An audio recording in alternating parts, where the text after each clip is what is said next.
दुनिया पूजे श्री राम को, लेकिन श्री राम किसके भक्त? श्री राम के आराध्य कौन? श्री राम रूप में आज हमारी टीम इसी सवाल का जवाब खोजेगी।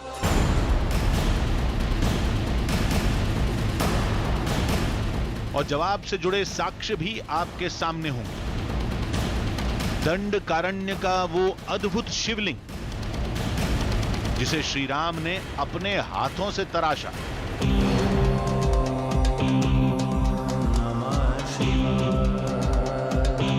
वो खाई जहां राक्षसों को मारकर श्री राम ने शिवलिंग स्थापित किया। श्री राम के शिव भक्त रूप की निशानियों की तलाश में आज हमारी टीम वहां भी जाएगी जिसे राम कथा का अंतिम पड़ाव कहा जाता है।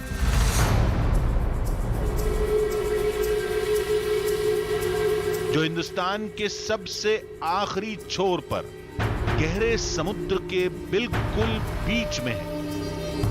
रेत का वो शिवलिंग जिसे श्री राम ने अपने हाथों से तैयार किया। समंदर का वो किनारा जहां राम सेतु का पहला पत्थर रखा गया। भारत और श्रीलंका के बीच वो 8 टापू जिन्हें राम सेतु के अवशेष कहा जाता है। तैरते पत्थरों के चंद टुकड़े भी जिन्हें राम सेतु का हिस्सा बताया जाता है। तो चलते हैं जंगलों की खाक छानने, उतरते हैं समुद्र की गहराइयों में, खोज कर लाते हैं श्री राम के शिव भक्त रूप से जुड़े कुछ सच्चे साक्ष्यों को। राम सिया राम जय जय राम।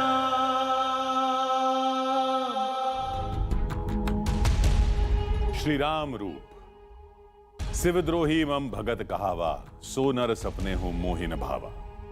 रामचरितमानस के लंका कांड का यह पहला दोहा है जिसमें श्री राम का शिव भक्त रूप पहली बार सामने आता है। लेकिन प्रभु राम की शिव भक्ति इससे पहले ही शुरू हो गई थी। जब वो जंगलों में वनवास रूप काट रहे थे, तब उन्होंने गुफाओं को अपना बसेरा बनाया था। श्री राम ने कई जगह शिवलिंग की स्थापना की थी और वहां अपने आराध्य महादेव को याद किया। रामचरितमानस में उन जगहों के बारे में बहुत ही विस्तार से लिखा गया है। फिर क्या था, हमारी टीम उन जगहों की तलाश में जुट गई। काफी शोध के बाद 2 जगहों के बारे में पता चला। हमें बताया गया कि वहां आज भी पौराणिक काल के वो शिवलिंग मौजूद हैं जिनका नाता श्री राम से है।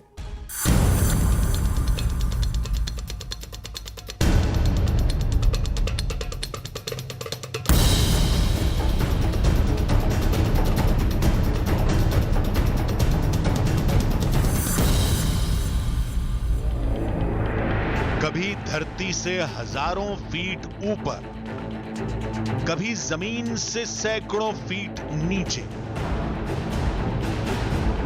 घने जंगलों की भूल भुलैया, नदियों की खतरनाक लहरें,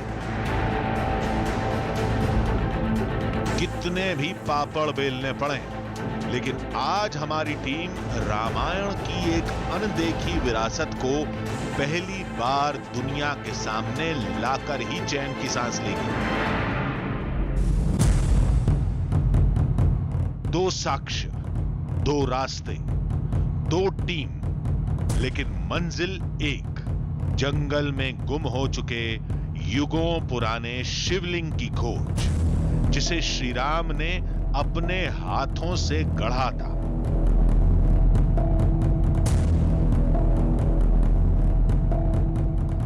जानकारी के मुताबिक छत्तीसगढ़ के जंगलों में ऐसे 2 शिवलिंग, पहला बस्तर में है और दूसरा बीजापुर में।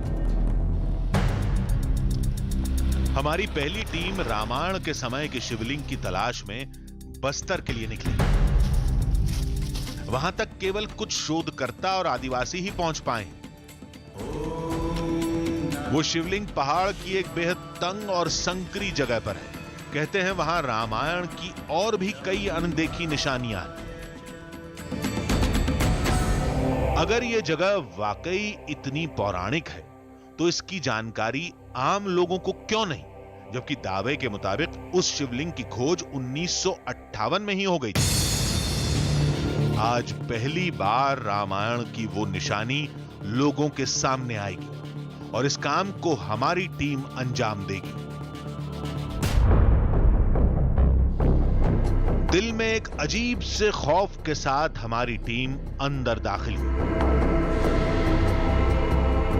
पहला कदम रखते ही आंखों के सामने अंधेरा छा गया।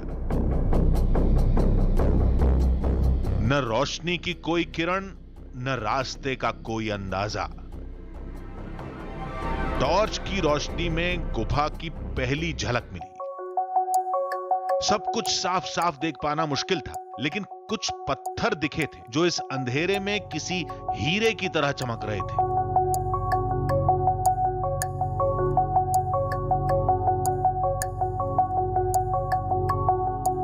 यहां से चारों तरफ रास्ते दिखाई दे रहे थे।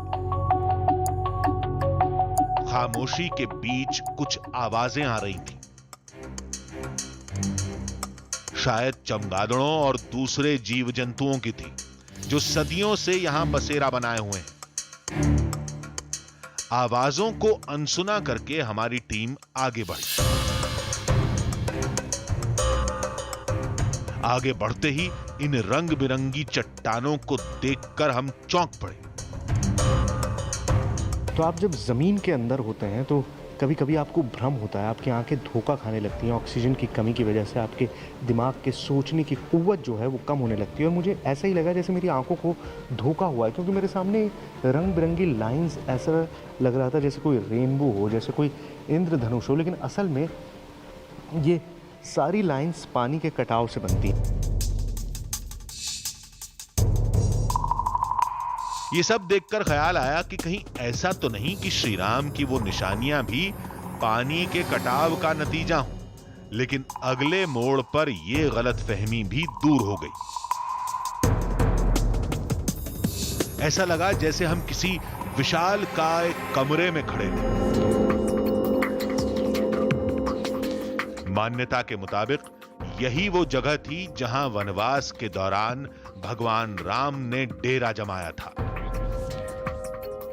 ये जो कहानी जुड़ी हुई है इन गुफाओं से कि भगवान राम यहाँ पर आते थे, भगवान राम का वास था वनवास के दौरान, और जब उनकी सेना लौट रही थी लंका पर विजय हासिल करने के बाद, तो पूरी वानर सेना इन्हीं गुफाओं में रुकी थी, इन्हीं गुफाओं में रही थी। और ये बहुत मुमकिन है क्योंकि यहाँ पर ज़मीन में इस तरह के कितने बड़े बड़े चेम्बर्स हैं हमको नहीं पता। किसी ने भी अभी तक इनको पूरी तरह से देखा नहीं है, मापा नहीं है, किसी को भी अंदाज़ा नहीं है कि आखिर ये गुफाएं कहाँ से कहाँ तक जुड़ी हुई है। क्योंकि कहा तो ये भी जाता है कि गुफा जगन्नाथपुरी से भी जुड़ी हुई है, लेकिन इतने बड़े बड़े चेम्बर्स यहाँ पर होना वाकई हैरानी में डालने वाला है, बहुत ही ज़्यादा हैरतअंगेज़ है। आगे का सफर चुनौतियों से भरा है।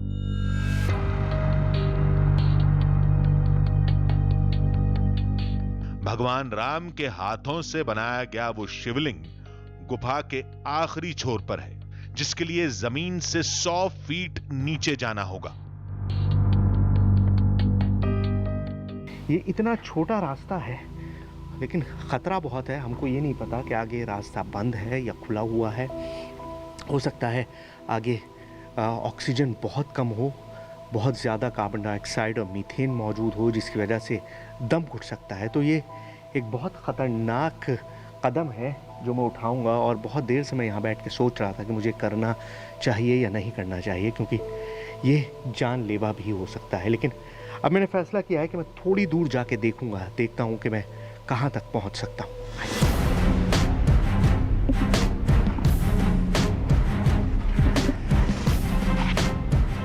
आगे जाना बहुत मुश्किल था,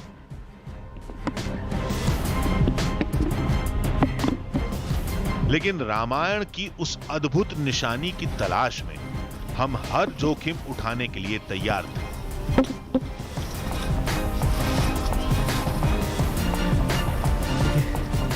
यहाँ पर आप सिर्फ लेट के गुजर सकते हैं, क्योंकि अगर आप उठ के जाने की कोशिश करेंगे तो दोनों तरफ जो पत्थर हैं आपके जिस्म को फाड़ के रख देंगे।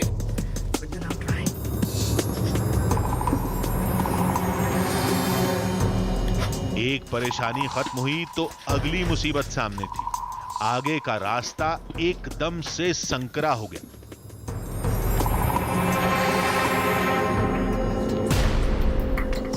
कई मिनट हम ऐसे ही खिसकते रहे। हमें अपने कैमरे की रिकॉर्डिंग भी रोकनी पड़ी।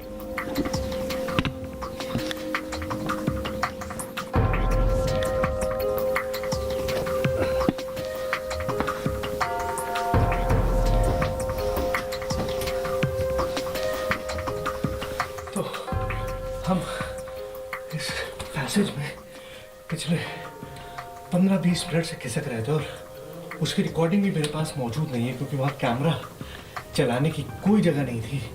मेरे कैमरामैन कैमरा नहीं चला सकते थे।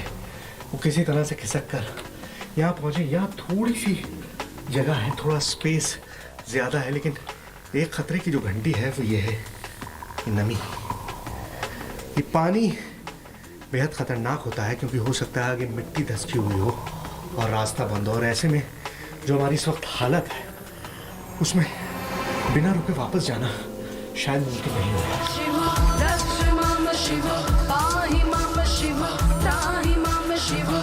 एक डर यह भी था कि अगर कैमरे की बैटरी खत्म हो गई तो गुफा के घुप अंधेरे के बीच हमारा लौटना नामुमकिन हो जाएगा।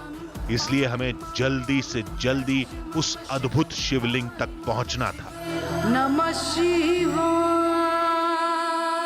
आपने बर्फ से बने अलग अलग शेप्स देखे होंगे, पहाड़ देखे होंगे बर्फ के, लेकिन यहाँ पर ये जो कुछ बना हुआ है ये पानी और कैल्शियम की बदौलत है। और आपको ऐसा लगेगा जैसे किसी ने संगमरमर से मूर्तियाँ तराशी हैं। ताजमहल जैसा सफ़ेद संगमरमर है और उसको तराश कर ये शानदार कलाकृतियाँ तैयार की गई हैं, लेकिन ये सब बना है सिर्फ पानी की टपकती हुई बूंदों की वजह से।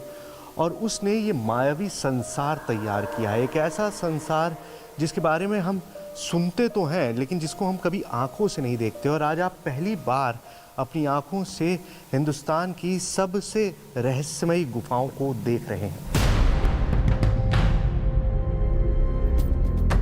गुफा के इन रास्तों पर आज तक सिर्फ शोधकर्ता ही पहुंचे हैं, जिन्होंने अपनी सहूलियत के लिए कुछ इंतजाम भी किए हैं, और यही इंतजाम हमारे लिए भी सबसे बड़ा सहारा थे।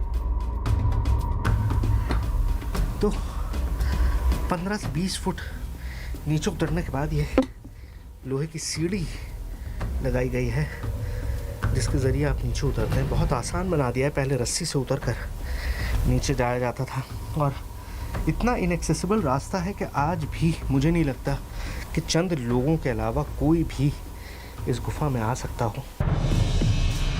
यहां बनी कुछ सीढ़ियां एक इशारा थीं कि हम सही रास्ते पर हैं। शायद इन्हीं रास्तों से होकर शोधकर्ता भी उस शिवलिंग तक पहुंचते होंगे। हमें बताया गया था कि शिवलिंग से पहले एक स्वागत द्वार दिखाई देगा। बम बम शिव शंकर शंभु महादेव, शिव शंकर शंभु महादेव। उसी के बाद श्री राम के शिव भक्त रूप से जुड़ी दुनिया शुरू होती है। शायद हम वहां पहुंच चुके थे। शिवाय ओम नमः शिवाय ओम शंभु। तो ये स्वागत द्वार है।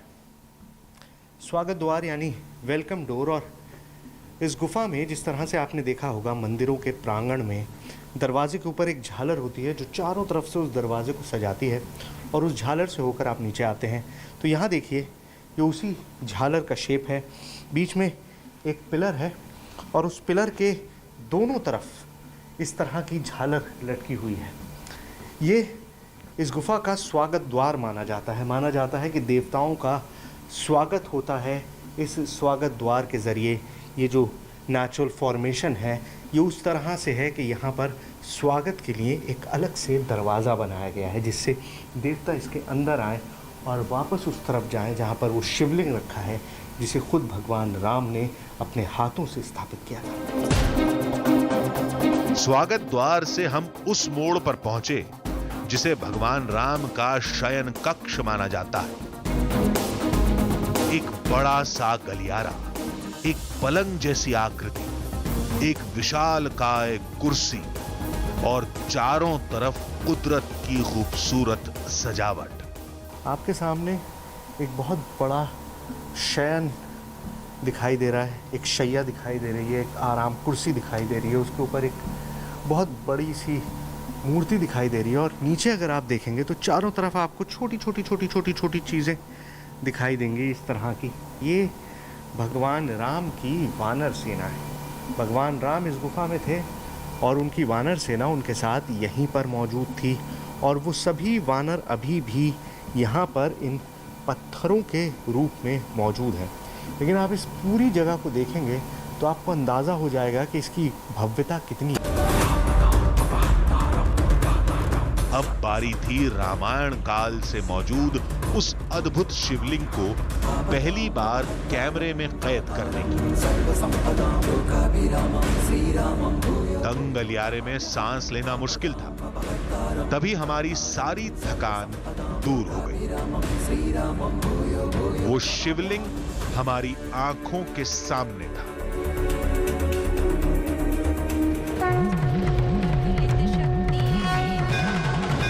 वाकई एक अद्भुत शिवरूप, जैसे किसी इंसान ने ही तराशा हो।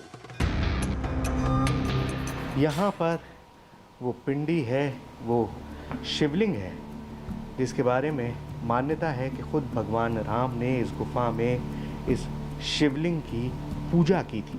यहाँ आगे रास्ता बेहद संकरा है और लोग मानते हैं कि इसी रास्ते से आप देवलोक भी पहुँच सकते हैं। तो इस शिवलिंग को देखिए, ये वो शिवलिंग है जिसके बारे में मान्यता है कि भगवान राम ने इस शिवलिंग की पूजा की थी जब वो वनवास में थे, जब वो इस इलाके में घूम रहे थे 10.5 साल तक, तब इस शिवलिंग की वो पूजा करते थे।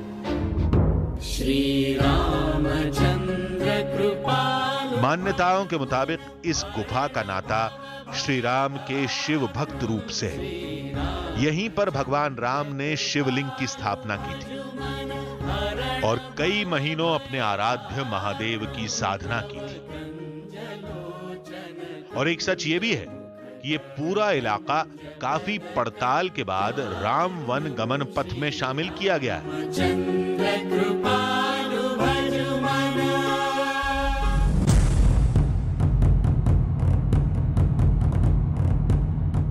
वहीं हमारी दूसरी टीम मंजिल की तलाश में जंगल को चीरते हुए बढ़ी जा रही थी। तलाश थी उस चमत्कारी शिवलिंग की जिसका नाता श्री राम के शिव भक्त रूप से है। रामायण की कहानी के मुताबिक वनवास के समय श्री राम ने दंडक वन में कई राक्षसों का वध किया था, लेकिन अद्भुत शक्ति की वजह से राक्षस बार बार जिंदा हो जाते। फिर अगस्त ऋषि के इशारे पर श्री राम ने राक्षसों को एक खाई में भरकर वहां एक शिवलिंग स्थापित कर दिया। आदिवासियों ने इसी जगह का पता दिया था।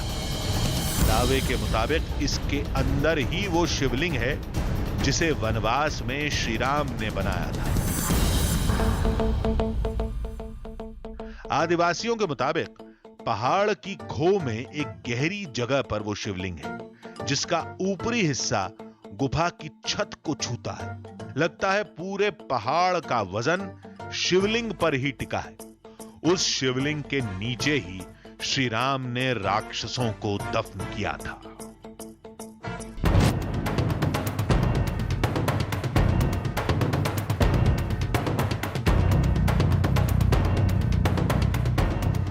अब वो अद्भुत शिवलिंग और उससे जुड़ी श्री राम की कहानी हकीकत है या फसाना, ये जानने के लिए हमारी टीम गुफा के अंदर पहुंची।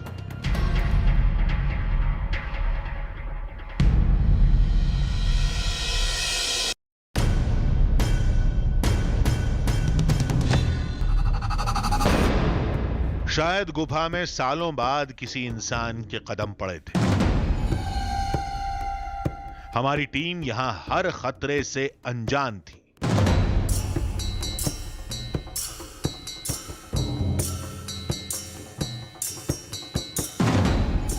कहानी के मुताबिक इस जगह पर श्री राम ने कई खूंखार राक्षसों का वध किया था। फिर एक बहती जलधारा के पानी को लेकर शिवलिंग स्थापित किया था। अभी हम लोग इस गुफा के जिस चेम्बर में पहुंचे, वहां से पानी बह रहा है और आगे ये रास्ता पूरी तरीके से बंद है। कोई जलधारा यहाँ पर आ रही है, लेकिन ये जलधारा किस जगह से आ रही है, कहाँ से आ रही है, ये बिल्कुल दिखाई नहीं दे रहा। और हमारे साथ आए हुए लक्ष्मण दादा का कहना है कि अब उन्हें भी नहीं पता कि राम द्वारा बनाया गया वो शिवलिंग कहाँ पर है, जिसके चलते हुए अब इस गुफा में हम लोग किस रास्ते पर आगे बढ़े, ये हमें समझ नहीं आ रहा है। हो सकता है इस पानी का नाता श्री राम से हो। अगर ऐसा है तो वो शिवलिंग यहीं कहीं आसपास होना चाहिए।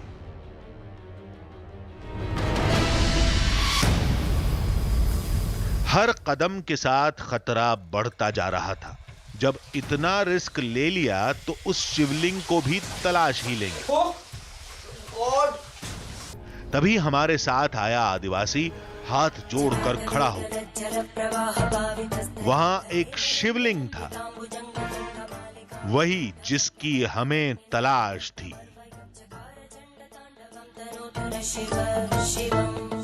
प्राचीन मान्यता के अनुसार यही वो युगों पुराना शिवलिंग है जिसे भगवान श्री राम ने नरपल्ली की इस गुफा के अंदर बनाया था। अगर इस शिला को हम ठीक तरीके से देखें तो इस शिला हमें हूबहू एक शिवलिंग की तरह दिखाई देती है।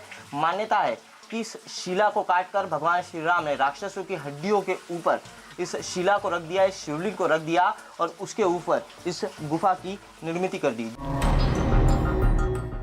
आकार, रंग, रूप बिल्कुल वैसा जैसा हमें बताया गया था। मान्यता के मुताबिक इसे श्री राम ने स्थापित किया था।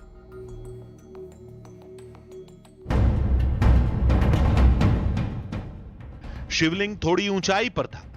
गुफा की छत काफी करीब थी। साथ में पानी भी बह रहा था। मतलब तस्वीर हूबहू दावे के मुताबिक। जो भी प्राचीन शिवलिंग प्राकृतिक गुफाओं के अंदर या प्राकृतिक स्थान पर होते हैं, उनके ऊपर से एक प्राकृतिक जलधारा जरूर बहती है। यहाँ पर भी ठीक उसी तरीके से नजारा हमें दिखाई दे रहा है। शिवलिंग के ऊपरी तरीके हम देखेंगे तो गुफा के रूप से एक प्राकृतिक जलधारा यहाँ पर बह रही है। साथ ही इस गुफा का जो रूफ है, वो रूफ पूरी तरीके से शिवलिंग के ऊपर टिका हुआ है, ताकि इस शिवलिंग को कोई यहाँ से हटा ना सके या हिला ना सके। और इस शिवलिंग को लेकर भी यही मान्यता है कि यह शिवलिंग राक्षसों की हड्डियों के ऊपर श्री राम ने स्थापित किया है और इसे इस तरीके से श्री राम ने बनाया था कि कभी इस शिवलिंग को कोई हटा ना सके और ये राक्षस फिर से जिंदा ना हो सके। अगर कोई इसे महज कहानी मानता है तो उसे इस सवाल का जवाब भी ढूंढना होगा कि ये जगह, शिवलिंग का आकार रामायण की कथा के मुताबिक क्यों है। श्री राम से जुड़ी आस्था यही कहती है कि इस शिवलिंग का नाता कभी न कभी रामायण के समय से जरूर रहा है।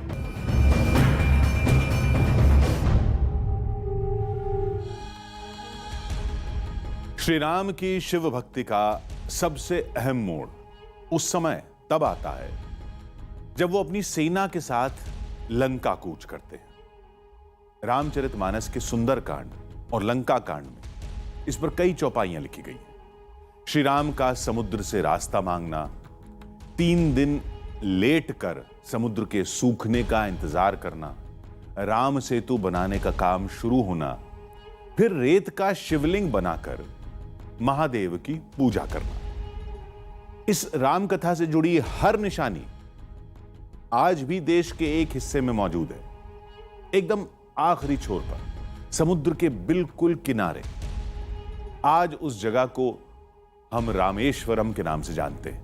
कहते हैं वहां आज भी रेत के उस शिवलिंग के साक्ष्य मिलते हैं जिसे श्री राम ने लंका से लौटने के बाद बनाया था।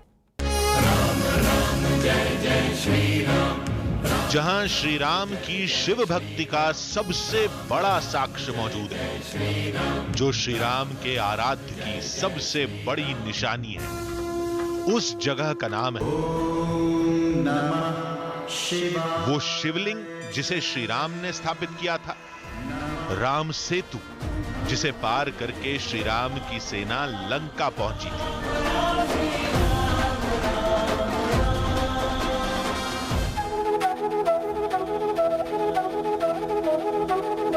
रामनाथपुरम में एक जगह है जिसका रामायण से गहरा नाता रहा। हे महाविशाल समुद्र देव, हमें अपने जल के मध्य से लंका जाने का मार्ग देने की कृपा करें। जिसके मुताबिक लंका का रास्ता पाने के लिए श्री राम ने समुद्र की 3 दिन तक पूजा की थी।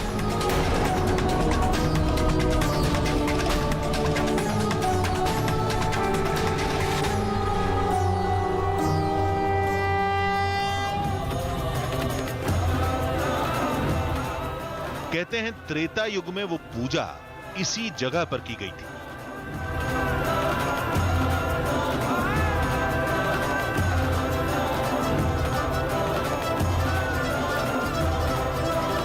रामेश्वर का हमारा ये सफर जारी है, लेकिन इस वक्त जिस मंदिर में हम मौजूद हैं उसे आदि रामेश्वर कहा जाता है। मान्यता ये है कि ये वो जगह है जहां पर भगवान राम 3 दिन तक समुद्र देवता के इंतजार में तपस्या में लेटे रहे। इसीलिए इस मंदिर का नाम है दर्भशयनम तिरुपलानी मंदिर। और मंदिर की कहानी ये भी है कि यहाँ पर समुद्र देवता खुद प्रकट हुए और उन्होंने भगवान राम को वो युक्ति सुझाई जिसके चलते राम सेतु का निर्माण मुमकिन हो पाया। आज तक इस जगत ने राम की उदारता देखी है, अब ये निष्ठुर सागर देखेगा राम का कोप। सत्य है सागर, भय बिनु हो ही न पीती। इसी रामेश्वर मंदिर में श्री राम की एक अद्भुत प्रतिमा है जो कहीं और देखने को नहीं मिलती। तो शैया पर लेटे हुए आज तक आपने विष्णु भगवान को देखा होगा, लेकिन यहाँ पर भगवान राम की जो मूर्ति है वो हम आपको दिखा नहीं सकते क्योंकि वो अलाउड नहीं है। लेकिन भगवान राम की जो मूर्ति है वो एक लेटे हुई मुद्रा में है, शेषनाग पर लेटे हुए। मान्यता ये है कि यहाँ पर 2 जासूस आए थे रावण के, और जब वो उनसे आकर मिले और भगवान राम ये नहीं चाहते थे कि लंका का युद्ध हो, वो चाहते थे कि ये युद्ध टल जाए, इसलिए उन्होंने पहली बार अपना असली रूप उन दोनों जासूसों को दिखाया। ये राम कहानी तो शायद ही किसी ने सुनी होगी, लेकिन हमें तो वो शिवलिंग देखना था जिसे श्री राम ने बनाया था, जिसकी पूजा खुद भगवान राम ने की थी।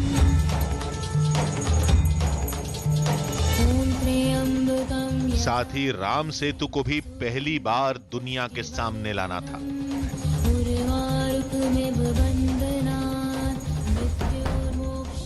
जिसके बचे खुचे अंश समुद्र में होने का दावा किया जाता है। राम सेतु की कहानी में यह जगह अहम है। कहते हैं श्री राम इसी जगह पर बैठकर सेतु के निर्माण के काम पर निगाह रखते थे, वानर सेना के योद्धाओं के साथ बैठक करते थे। आपको चारों तरफ समुद्र का किनारा दिखाई दे रहा होगा, पेड़ दिखाई दे रहे होंगे, रेत दिखाई दे रहा होगा। और इस मंदिर में जहां हम इस वक्त मौजूद हैं, जिसे राम झरोका कहा जाता है, उसकी खासियत है कि चारों तरफ से समुद्र दिखाई देता है। और इस मंदिर के बारे में मान्यता भी यही है कि भगवान राम यहाँ से समुद्र की तरफ देखा करते थे, इसीलिए इसका नाम राम झरोका है कि राम यहाँ से खड़े होकर देखते थे समुद्र की तरफ। यहाँ चारों तरफ समुद्र है और आप मंदिर में किसी भी तरफ खड़े होइए आपको समुद्र दिखाई देगा, सिवाय एक बहुत छोटे से हिस्से के जहाँ से रास्ता इस मंदिर तक पहुँचने के लिए। तो रामेश्वरम की ये बेहद खास जगह है जिसके बारे में ये मान्यता है कि भगवान राम यहाँ पर रुके थे और यहाँ से वो समुद्र की तरफ देखते थे, इसीलिए इस मंदिर को राम झरोका कहा जाता है। आज ये जगह दीवारों से घेर दी गई है, लेकिन इससे लोगों की आस्था पर कोई फर्क नहीं पड़ा। भगवान राम लंका पे चढ़ाई करने के लिए आए थे तो सबसे पहले उन्होंने अपनी सेना की यहाँ एक मीटिंग की कि किस तरह से युद्ध रावण से लड़ा जाए। वो सामने जो ग्राउंड पड़ा हुआ है, ये जो ग्राउंड है, यहाँ भगवान राम की सेना थी, भगवान राम की सेना थी। इसके बाद में लंका विजय के लिए भगवान ने यहाँ से प्रस्थान किया था। राम झरोखा मंदिर में पैरों के निशान है। मान्यता है कि ये निशान श्री राम के हैं। उनकी तस्वीर लेने की इजाजत नहीं है, लेकिन उस निशान को जो भी देखता है श्री राम से जुड़ जाता है। जी हाँ, जी हाँ, जी हाँ, जी हाँ। सनातन धर्म की जब हम मानते हैं तो हमें पूरी तरह से विश्वास है। क्या कि यहाँ राम आए थे और उन्होंने करा, क्योंकि राम सेतु उसका उदाहरण है, जीवंत उदाहरण है कि राम यहाँ आए थे, उन्होंने सेना की तैयारी की थी, हनुमान जी ने पुल बनाया था, नर और नारायण ने अपने पत्थर के यहाँ योजना डाली थी, बस। और राम सेतु के बचे हुए अंश।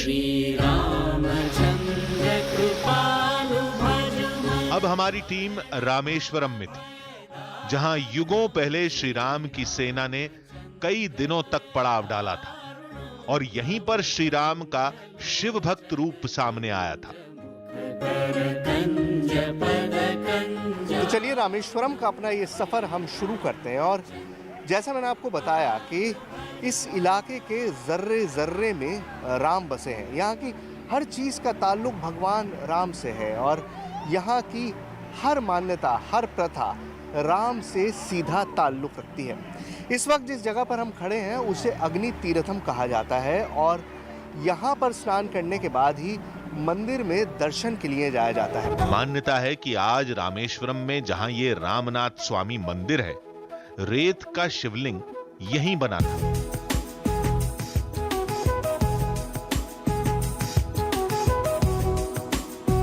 जहां राम और ईश्वर का मिलन होता है वही जगह रामेश्वर है।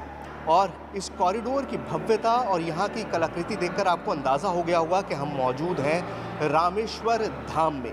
रामेश्वर यानी वो जगह जहाँ पर भगवान राम बहुत लंबे समय तक रुके थे। रामेश्वर यानी वो जगह जहाँ रावण के वध के बाद वो लौटे थे और शिव की पूजा की थी।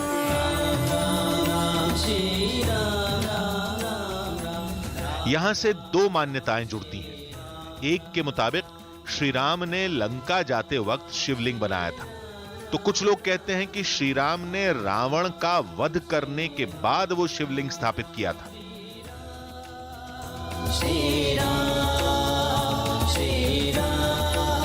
राम जी लंका जाके रावण के पास युद्ध में रावण को जीत के रामेश्वर को आया था।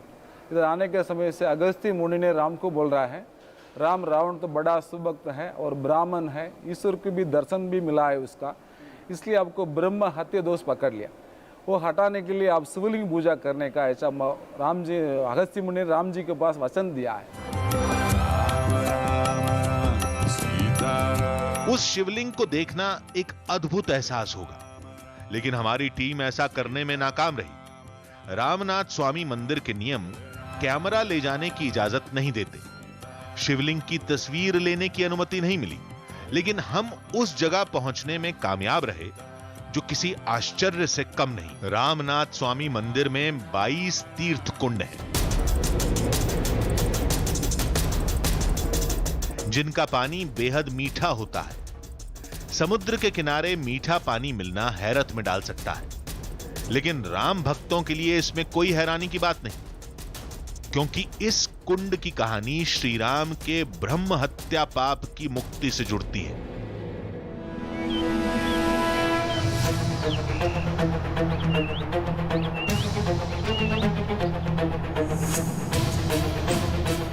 अगस्त्य महामुनि ने बोला, यहाँ समुद्र में नहाने से आप पाप नहीं धोएगा। गंगा तीर्थ में, यमुना तीर्थ में, गया तीर्थ में सारे पवित्र जल में स्नान करके आप लोग शिव जी का स्थापना पूजा करने से तुम्हारा पाप दोष सब निकल जाएगा। दावा किया जाता है कि इन कुंडों में सभी 22 तीर्थों का पानी है जो रामायण काल से मौजूद है। अब सवाल यह खड़ा होता है कि सारे तीर्थ यहां से सैकड़ों मील दूर हैं, फिर रामेश्वरम तक पानी पहुंचा कैसे? इसका जवाब वाल्मीकि रामायण में मिलता है। इसके लिए अगस्त्य ऋषि ने भगवान राम को एक युक्ति सुझाई। कहा कि जमीन पर नाम लेके बाण छोड़िए, गंगा का नाम लेके गंगा का बाण छोड़िए, यमुना का नाम लेके यमुना का बाण छोड़िए, और जो जो बाण आप छोड़ते जाएंगे वो पानी यहाँ पर उत्पन्न होता रहेगा। और इसी तरह यहाँ पर 22 कुंड स्थापित हो गए। रामेश्वरम की हर कहानी श्री राम से जुड़ती है। अब बारी थी श्री राम से जुड़े सबसे बड़े साक्ष्य राम सेतु को कैमरे में कैद करने की। ये गांव का अंदर धनुषकोडी एक स्थल है, यहाँ से 18 किलोमीटर धनुषकोडी, यहाँ से सेतुबंध पुल बनाया, राम राम राम करके टेरने का पत्थर में पुल बनाया।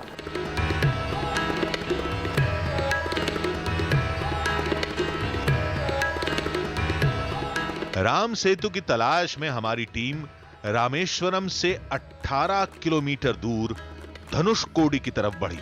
रास्ते में कुछ ऐसे पत्थर मिले जिन्हें राम सेतु का पहला साक्ष्य कहा जा सकता है।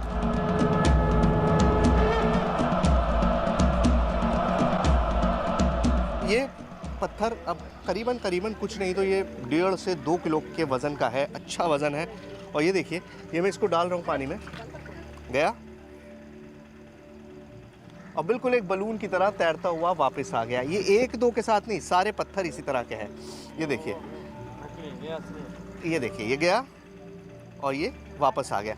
अब बहुत सारे लोग साइंटिफिक बात करते हैं कि भाई ये प्यूमी स्टोन है, ये इस तरह का है जो तैरता है। अब आप एक ये पत्थर देखिए और एक ये पत्थर देखिए, इन दोनों की बनावट बिल्कुल एक जैसी है, बिल्कुल सेम है। ये भी वही कोरल है और ये भी वही कोरल है। वज़न भी दोनों का करीबन एक है।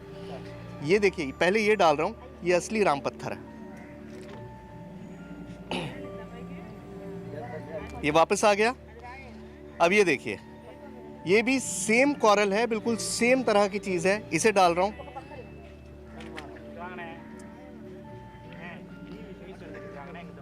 गायब। ये वो वाला है जो हमने पहले डाला था और दूसरा वाला निकाल, ये रहा पानी के अंदर। ये देखिए, ये रहा। तो ये राम सेतु के पत्थर हैं यहाँ पर, और इससे बहुत बड़े बड़े पत्थर अभी हम आपको दिखाएंगे जब हम धनुषकोडी जाएंगे, वो जगह जहाँ से राम सेतु को बनाना शुरू किया गया था। ये शुरुआत है, अभी बहुत कुछ बाकी है। आइए। आज पहली बार राम कथा की सबसे बड़ी निशानी, वो राम सेतु किसी टीवी कैमरे में कैद होने वाला था।